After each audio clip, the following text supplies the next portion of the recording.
Hi, it's Michael from the California Workshop, and today I'm going to show how to do the assembly on the larger saucers that we sell with the shade rings.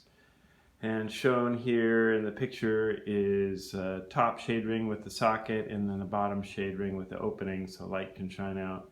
And the process is the same for both, so for our purposes I'm just going to show you the open ring, which is this one, so we'll set this one aside for now. And oops. The process is actually quite simple. You're just going to attach these little tabs on the end of the shade ring here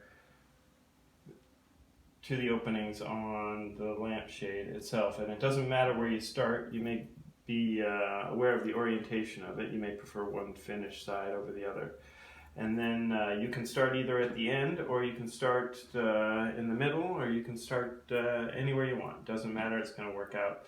If you have a Giant or a Colossal, this lampshade will be two pieces put together, and we'll show you how to do that at the end of this video. So basically what I do is I take one of these darts and just press it down in between two of the openings. I'm going to get a little closer and show you, and then slide the holes over the pins, and then start lining up the next couple, and you just basically drop these little darts down into the openings. And I usually set up a few of them and then come back and weave them on. So let's get a little bit closer for you. And then before you get too far, you set up the next few.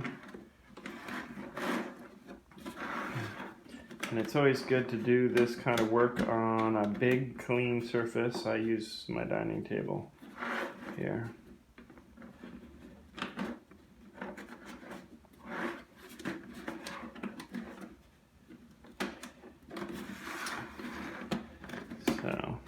So what we're doing is we're just squeezing these pieces of the laminated linen and styrene together and guiding them down in between, and then I'm just feeding them onto these pins to secure them. Working my way around.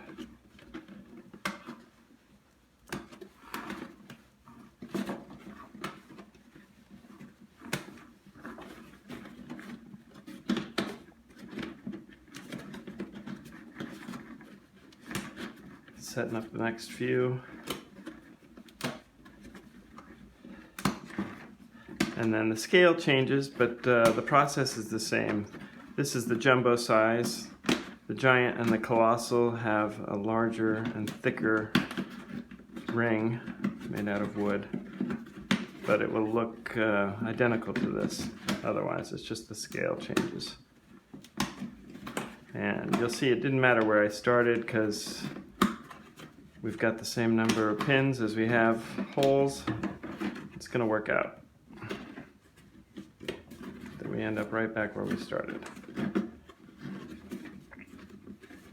And I'll see, and I got a little bit ahead of myself there.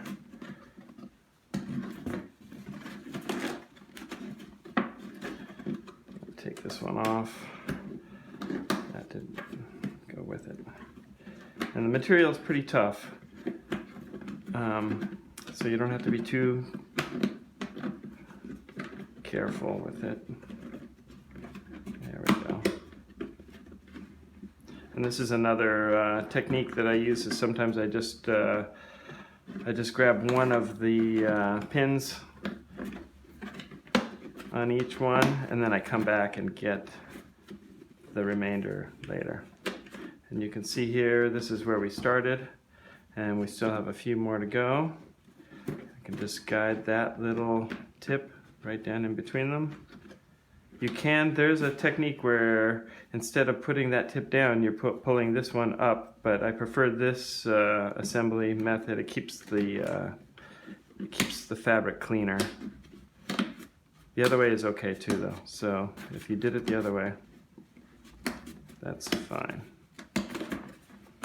And so there you go. And then what I do is I go around and I just make sure everything is on there snugly. Sometimes these pop off in shipping or in installation. You just kind of put them right back on there. And there you go. And then so we would do this other one in the opposite side. If you have one of these, this would go with a socket or with multiple sockets on the larger versions. And we would just repeat the same technique we did and attach this all the way around. But for the purposes of this demonstration, I'm just gonna stop there and then show you the finish. So right here we have darts, and on the larger versions there may be more of these darts, and on the other opposite side we have a little slot there. And I usually pre-fold the material as you see it here, and then you can reach down inside here or you can reach through this opening here, but it's a little easier, I find, to reach down through here and press these through.